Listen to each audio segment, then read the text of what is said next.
What's up guys, this is Voxside and welcome to another After Effects tutorial.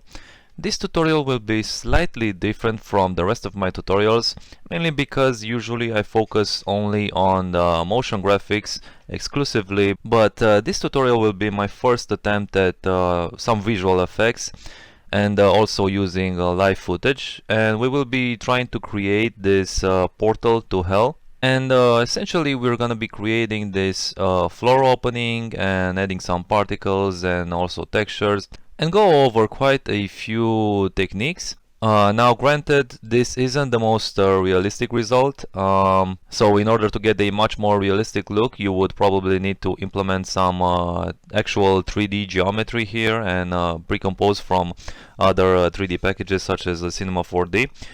And maybe I'll create some tutorials on how to do this sort of effect using Cinema 4D and actual 3D geometry.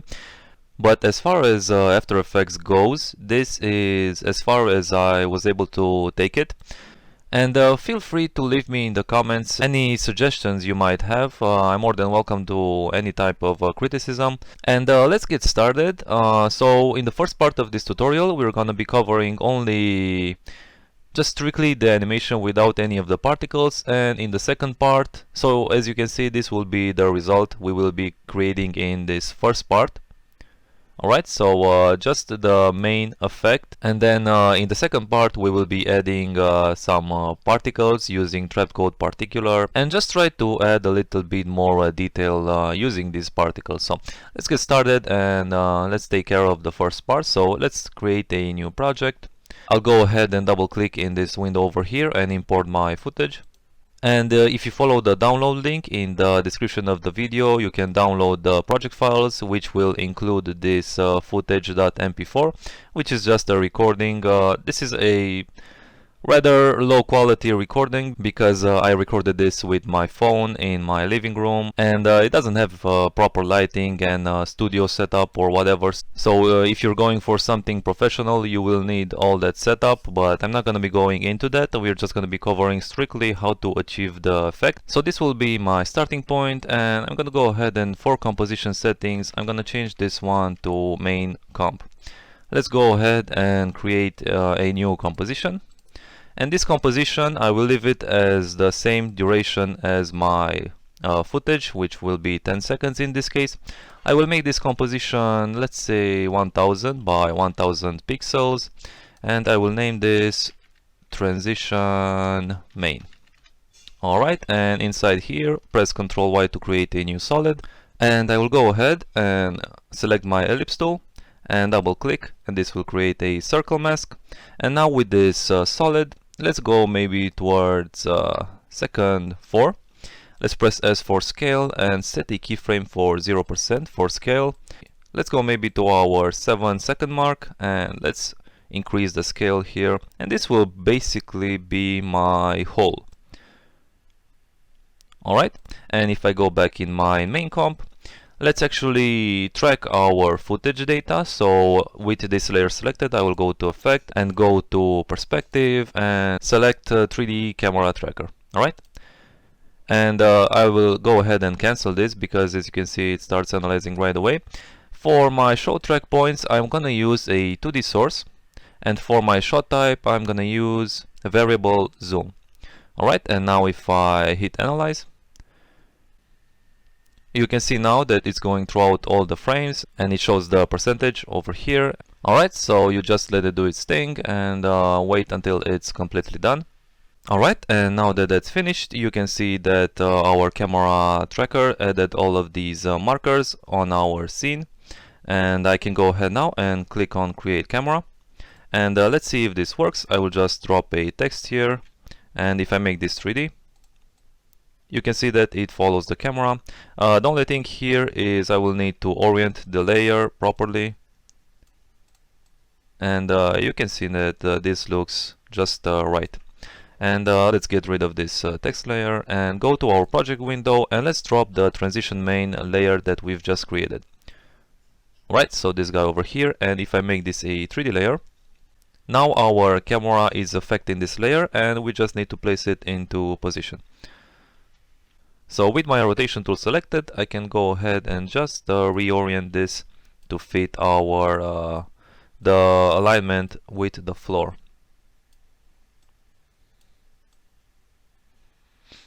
And essentially what I'm trying to do here is I'm trying to align this line over here with this line, and then this guy over here I will try to align it with this guy.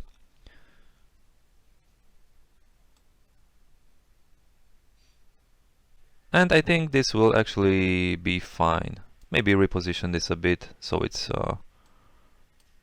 more towards the center of the screen. And I can also press S for scale and just scale this up. And this scale will determine just how big our hole will be. And this will be a good starting point. I can actually go ahead and for my footage layer, I'm just gonna go to effects and I can get rid of the camera tracker because we only need it to generate our camera. And then I can also pre-compose this footage maybe, so Ctrl+Shift+C on this layer, select move all attributes and just rename this to footage. And just keep things more organized this way. Let's maybe readjust the position a bit, bring this more down. This will be fine, and let's go inside our transition main. And here I want to add a new adjustment layer. For this guy I'm gonna go with distort and add a turbulent displace. You can already see the result that gives us. Let's maybe decrease the size and increase the amount. And I'm also gonna go ahead and add the effect stylize. Let's go with roughen edges. Alright, and if I increase the border property here, you can see now that we're getting a lot of detail towards our transition, and this will help a lot in giving it that eroded kind of feel to it. And I can go ahead maybe and just increase the sharpness just a bit and play around with the settings here until we get a nice organic look. And I think this will be fine actually. Let's go back in our main comp. And let's go ahead and create the texture for the inner walls of this hole. So let's press Ctrl Y to create a new solid, hit OK. And I'm gonna go ahead and press Ctrl+Shift+C to pre-compose this, and let's just name this to wall texture.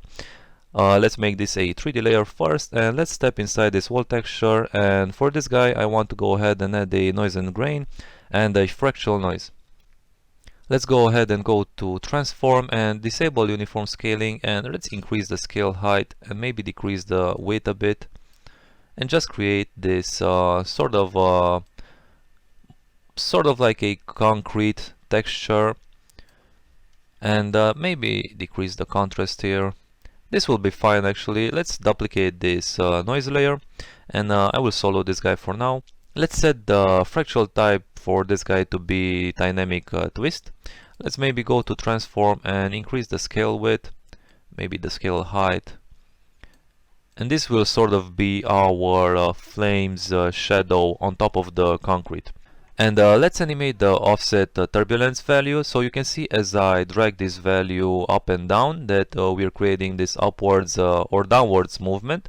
And we can automate this animation. If I Alt and left click this stopwatch, I can go ahead and add expression to this. So the expression will be value plus, let's open bracket and type 0, comma, and then type time multiplied by, let's say, 100, and then I can close bracket.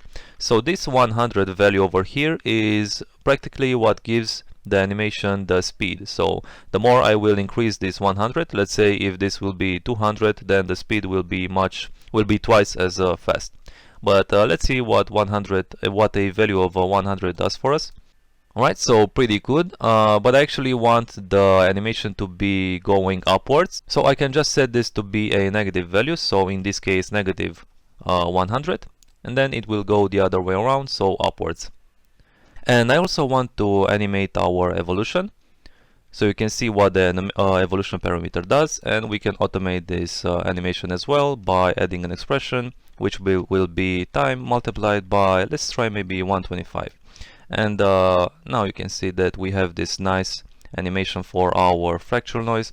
And let's maybe make a quick ramp preview and see if the speed is alright. Alright, and maybe let's increase the speed for these guys a bit. So maybe for evolution I'm gonna use a value of 200, and then for my movement I'm gonna set this to negative 200. Alright, so I'm pretty much just doubling our speed.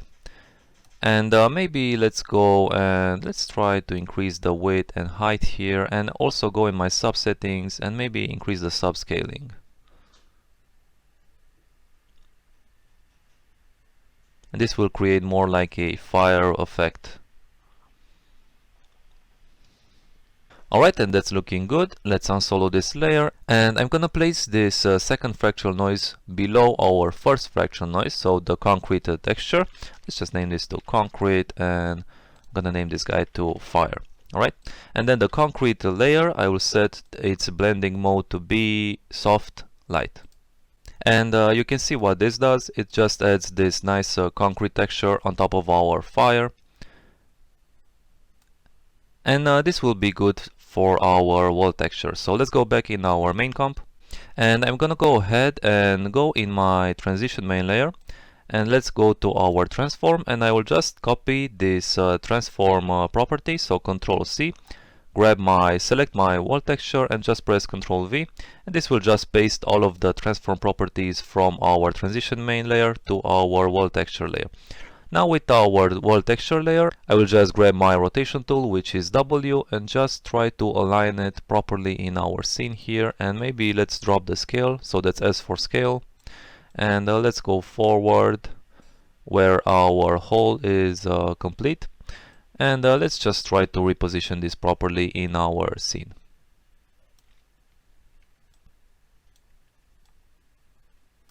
Maybe increase the scale even more. And I think this will be fine. And here's what I'm gonna do with this transition main layer. I will set it above our wall texture layer, and then if I press F4 and go to my wall texture, I can set this to be Luma Matte and look at the transition main layer above it. And now you can see it's using the layer above it, our transition main layer, as a mask, and we're creating this nice hole. Let's maybe go ahead, and for this wall texture I will go to effect, and let's add a tritone effect to this. And I will leave this tritone as it is for now, because we haven't figured out our colors yet. Let's go ahead and grab these both of these layers and press Ctrl D, and then for our new duplicate I will set this to be a blend mode of multiply. And now if I grab my pen tool, I can, while having the layer selected, I can go ahead and just create a mask around the edges here. So maybe something like this, and you can see that if I press F for feather and just feather this out, maybe we're creating some nice shadows for our duplicate and just giving it an overall more 3D feel. Just adjust the mask here. Let's maybe feather this out even more, and let's adjust the mask a bit. And I will go ahead, and also for this layer I'm gonna go ahead and add a color correction curves, and I will just drop the RGB scale down until it's creating this nice black border. So maybe not so much. Alright, maybe something like this works. Let's maybe color correct our footage a bit and figure out some colors. So I will add a new layer, adjustment layer. Let's drop this adjustment layer above our footage layer. And let's also place this 3D camera above all of our layers to keep things organized. And let's rename this to color correction. And I'm gonna go ahead and add a color correction tint, or rather tritone. And let's set the midtones to a blue. So maybe a nice saturated and a bit dark blue. And set the blend to original. Let's increase this guy a bit. And maybe add another effect, color correction curves. And let's increase the contrast here.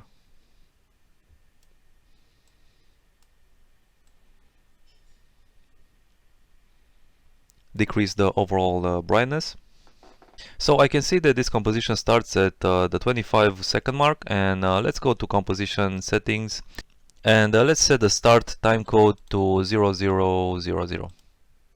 Alright, and now our composition starts at the right time. So go to second 0, and press T for opacity while having the layer selected, and I will make a keyframe for 100% and move this keyframe over maybe towards the 5-second mark, and then at the beginning of our timeline I'm gonna set another keyframe for 0 and just fade this color correction layer in towards the 5-second mark.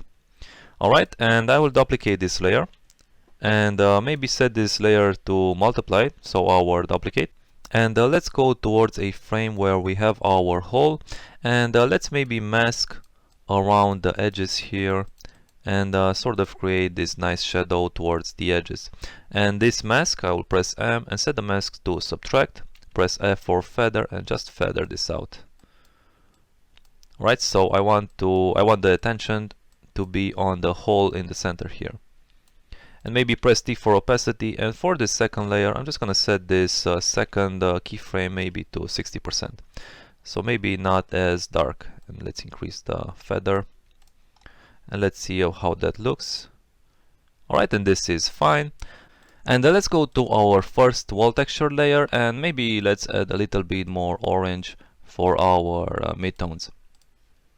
And maybe for our highlights I will set this to be a nice yellow or yellowish color. Let's maybe grab a nice value over here. Right, so maybe something like this. And this is fine for now. Let's go ahead and create the thickness of our floor. And this is probably gonna be the hardest part. So let's go ahead and get that out of the way. So here's what I'm gonna do. I'm gonna go to our project window, and this transition main layer I will set inside a new composition, and I will rename this composition now to transition. Let's actually just rename this to floor thickness. Alright, and here I have just this simple normal transition layer, and I'm gonna go ahead and add an effect to this, and the effect will be stylize and fine edges. I will set the fine edges to invert, and now I will create a new solid, and this will be a white solid, so it's very important that the solid is white. Hit OK and set the white solid below our transition main and set it to be Luma Matte. Alright, and now if I press toggle transparency, you can see that we have just a simple edge with transparency around it. And what I want to do with this edge is I want to multiply it in 3D space to sort of fake out the thickness of our floor. And I'll show you what I mean. Let's toggle transparency off and grab both of these layers, and let's Ctrl+Shift+C to pre-compose this, and I'll just leave this as pre-comp 1. And now we have just this normal edge layer, and here's what I'm gonna do. I'm gonna go ahead and press F4, set this to be a 3D layer, and I'm gonna go to layer and let's create a new camera. And I'm just using this camera. Let's give this an angle view of maybe 60. And I just want to use this camera to demonstrate what I'm trying to create better. So now we have just this simple edge layer, and if I duplicate this guy and then move this guy down below a bit, you can see that as I'm creating these copies, I'm sort of trying to fake out this nice extrusion, right? And this is the effect I'm going for. So let's delete these guys, and I can set up an expression that whenever I duplicate this layer, the layer that is being created will have an incremental adjustment on the Z position. And here's what I mean. I will press P for position, and here you can see that I only need to work with our Z position, which will be our third value. And let's take a look at how the expression will look. So Alt and click the stopwatch to add the expression, and the expression will be value, which is the current value that they're at, so 500, 500 and 0, and then I will type plus, open and close brackets, and in between brackets I will type 0, 0, index. And this index value over here is simply the number of the layer. So the number of the layer, you can find it over here. In this case it's 2. So you can see that as I activate this expression, that the position of this layer will have a Z position value of 2. And if I duplicate this layer again, you can see that now it's 3 because the value of the index of the layer is 3. And as I'm duplicating this layer, so Ctrl D, you can see that I'm creating this nice extrusion. Alright, and let's maybe add another a few more duplicates, so 25 duplicates. And we're sort of creating this nice fake 3D look, which we will then use in our main comp. And let's also create for this composition a light. And I'll just leave this as a point line for 100% and hit OK. And let's try to center this light right in the middle of our extrusion here. So let's maybe go in our costume view, and let's maybe just try to reposition this properly. So if I look at any of these layers, you can see that this has a position of 500 and 500. I'm also gonna go in our light and let's set this to 500, 500 and 0. And then if I go in my active camera view, I can maybe readjust this light a bit. And maybe let's go to our light settings and maybe let's increase the intensity first of all.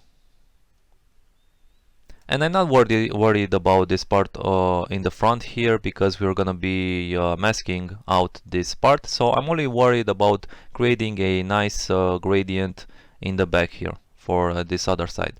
So maybe increase the intensity a bit, and let's see what we can do with this composition now. So let's go ahead and get rid of the camera layer because we won't be needing this. Let's go ahead and go back in our main comp, and from my project I will drop my floor thickness layer inside the comp. And we will need to set this to be a 3D layer, so press F4 and set this to be a 3D layer. And also I will have to enable rasterize for this layer, which is this guy over here. And now we will use the 3D information for all of the 3D layers from our floor thickness composition. And let's grab this transition main layer and let's copy the transform properties to our floor thickness. Alright, and this is the effect we get so far. Let's also use our mask layer. So I will grab this transition main layer and let's just Control D to duplicate this guy, place it above our floor thickness layer, and then if I press F4 I can set this thickness layer, floor thickness layer, to be Luma matte.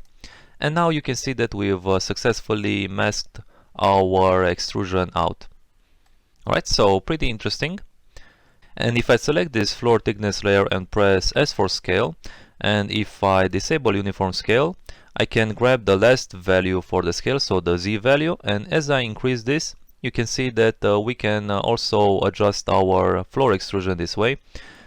Just be careful that if you increase this value too high, so let's maybe exaggerate this value and increase it, you can see that our layers are being separated and you know, it's losing the authenticity feel. So just increase it in smaller increments here. So maybe let's try 250 in this case. You can also see that there's a bit of separation going on, so maybe just leave this as 200 and it should be fine. You can also go in your floor thickness layer and just increase the copies here by duplicating any of the layers. Just be careful here that the more you increase these layers, the slower your After Effects might be. Let's go back in our main comp, and I can see here that the light from this floor thickness composition is not affecting the layer back in our main comp. So I will just Control X to copy this light and go in our main comp. And now if I paste this light here, Control V, everything vanishes here. And let's maybe just duplicate this 3D camera, and I'll place the duplicate above our layers. And I just want to grab all of these layers now, so the light with a camera and the transition main with our floor thickness, and let's pre-compose these guys and let's name this to thickness. And if I step inside this layer here, the reason everything vanished is because the light is affecting our transition main layer, which is used to mask out our floor thickness. And if I go to the transition main layer and go to material options, I can set the accept shadows and lights and turn these off. And now you can see that we're having the proper effect. Alright, so now back in our main comp, this should look a lot better. And we're sort of giving it some nice light for our thickness layer. And I can also go ahead and add a color correction tritone to this thickness layer. Let's maybe set the midtones to this dark orange color. This will be fine for now. Let's go inside our thickness layer and maybe increase the intensity for our light a bit. And let's go to our light options and also increase the radius maybe a bit. Or actually this doesn't do anything, so I'll just leave it as it is and just play around with the intensity here. I can also maybe drag this light up. And now back in our main comp, you can see the effect we're getting. Let's maybe set the blend with original value for our tritone to 50%. So just wash out our midtones colors here, and let's maybe add a curves adjustment and maybe increase the darkness and overall contrast a bit. I can also see here that as I scroll my animation that we have this extremely white color towards the center of our hole, and we can get rid of this by animating the intensity of our light. So back in our thickness layer, let's go to our light and press T for intensity, and maybe when the hole finishes revealing itself, so at around 7 seconds, I'm gonna add a value for, let's lower the intensity maybe a bit to 450, add a keyframe, and at the beginning of our hole transition, maybe decrease this value until we get rid of the white, so maybe an intensity of 100% will work. And maybe reposition this light so it's more towards the center.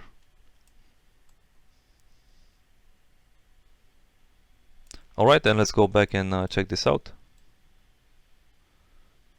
So this is slightly better, and maybe we can now increase the curves adjustment layer here.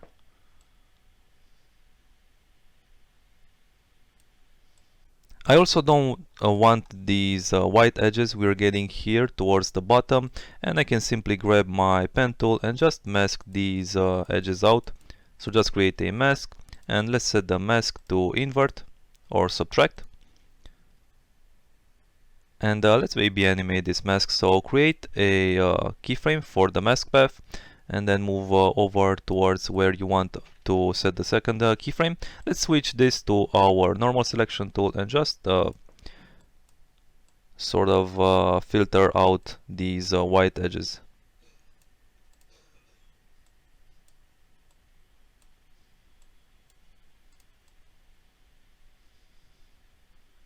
And maybe even here, let's get rid of this guy.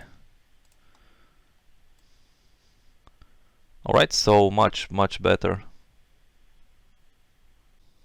Let's go ahead, and for our wall texture, I'm gonna grab the first wall texture that we've created and also the mask and duplicate the layer again. And this guy I'm gonna set to add. And now I'm gonna create a mask towards the center here, which will be our sort of like our fire glow effect. And set this mask to, let's feather this out. Let's maybe add a color correction curves, and let's increase the contrast here, and maybe also let's add a glow.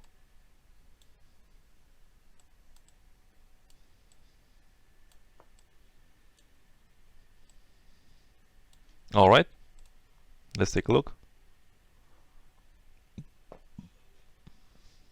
So now for this wall texture, I'm gonna press T for opacity, and I'm gonna set the opacity to maybe 30%. And I also want to create a flickering effect, and I can add an expression for this for opacity. So Alt and click for expression, and add expression wiggle, open and close parentheses, and in between parentheses I will type, let's try maybe 2, which is the frequency value, so how fast it will flicker. And then the next value will be the intensity, and let's maybe try an intensity of 35. And if I solo this layer, and let's maybe make a ramp preview here. So you can kind of see how the flickering effect looks. And maybe just lower the initial opacity from 30 to 20, and let's adjust the wiggle a bit.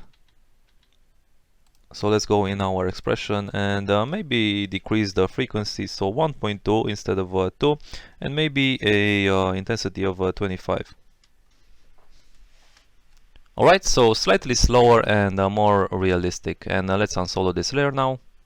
And let's go ahead and create our cracks around the edges now. So I'll go in my project window and let's drop our transition main inside a new comp. And this new comp, I will go to composition settings and let's rename this to cracks. And let's increase the scale for this comp from 1000 to maybe 2000 by 2000. And I'm gonna grab this transition main layer, duplicate this guy. And for the first one, I'm gonna go ahead and add a fast blur effect and just increase the blur here. And you can see what we're getting. And now I will set this to be Luma inverted matte. So I'm gonna use the layer above it, the duplicate that we've created, to mask out only the blurred part of this layer. Alright, so maybe I will increase the blur a bit. And this should be fine. And let's grab these layers and pre-compose them. And I'm just gonna leave this as a pre-comp 2. Hit OK. Let's create a new solid. And let's go ahead and let's add a fractal noise to this. And for my fractal noise, I'm gonna set this to be dynamic progressive, and let's turn invert on. And let's go ahead and add an effect, blur and sharpen, and let's add a vector blur to this.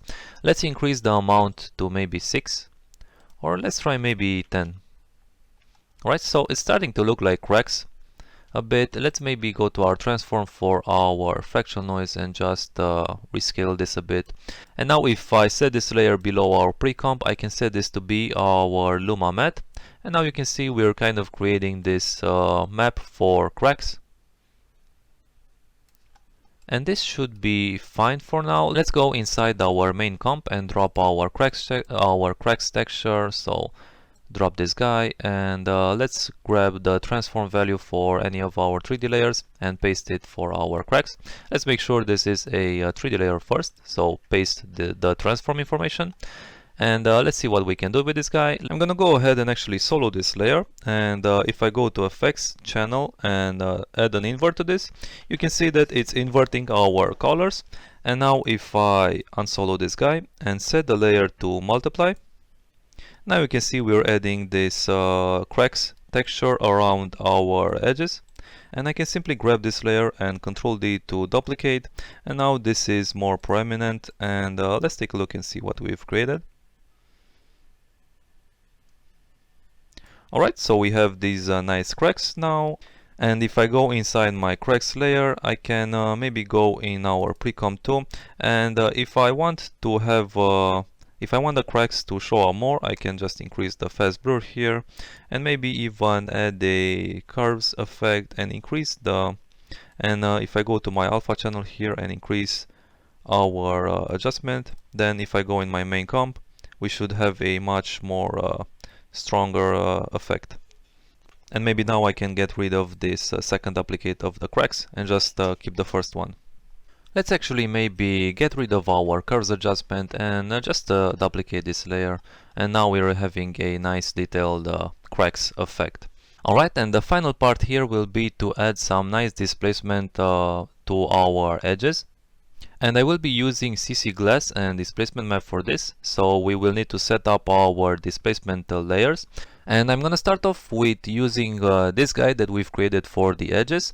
So let's maybe rename this composition to edge blur. Alright, and back in our main comp, I will go to my project window and drop this edge blur composition inside our main comp. And let's make this a 3D layer and also copy our transform information in and place it in position. I'm gonna go ahead and duplicate this camera. And I want to create a composition with just the edge blur and our camera. So press Ctrl Shift C and let's rename this to CC Glass Map. Alright, and let's hide this layer and go inside this new pre-composition that we've created. So this is how it looks like so far. And for my edge blur, I want to go ahead and add a let's maybe go to blur and sharpen and add a fast blur to this, and also blur the edges on the inner side here. So maybe a value of 10 will do. And then if I add a noise and grain fractal noise, I can also add some detail to our map this way, and maybe decrease the scale for our transform.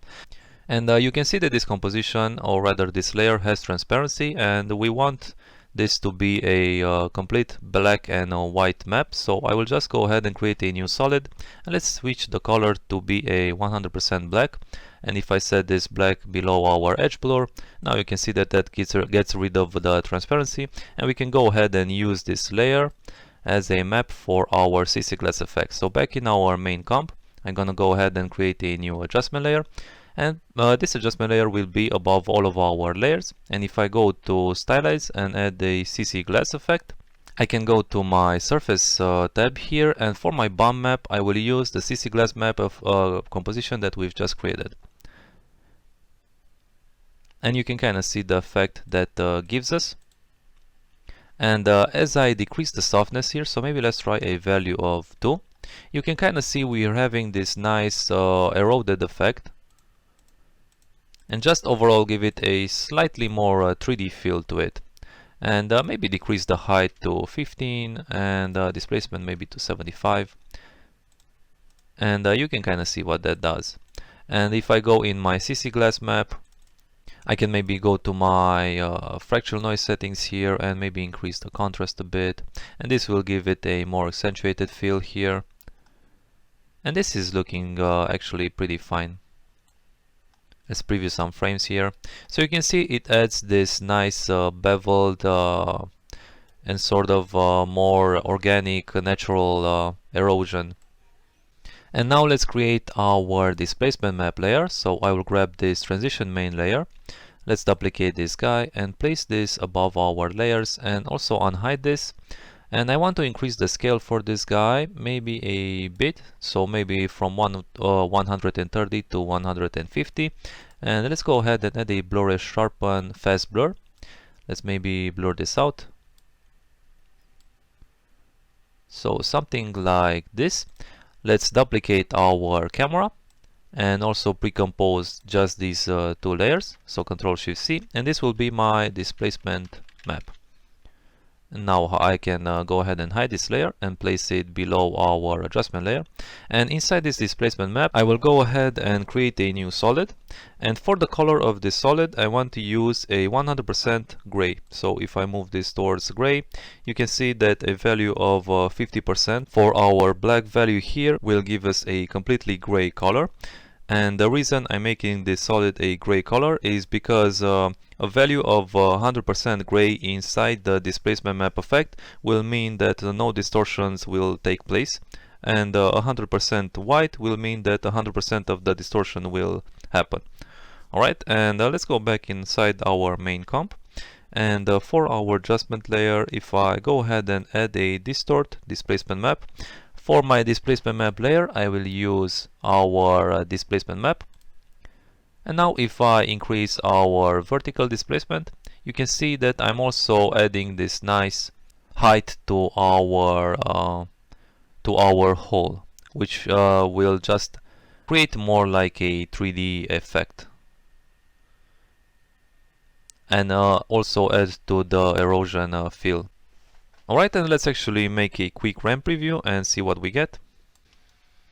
Alright, so you can see that this final adjustment layer that we've created is really what brings all of the layers together and combines our footage with our compositions much cleaner. And obviously the colors don't match that well, and I will need to go inside all of these layers and you know, just tweak out the colors until it matches with our footage. But this is pretty much the way I've created the whole, and you can go ahead and check the original project files if you want to see exactly what sort of effects that I used and the colors as well. But thanks for watching so far, and hope you've learned a new thing or two. So in the next part we will be creating also this pentagram animation, and then just overall add some particles with Trapco particular. And I can also see here that I forgot to add these lights around our edges, but that's very easy to do. I'll also cover that in the next parts. So stay tuned for part 2. Thanks for watching so far, and I'm out.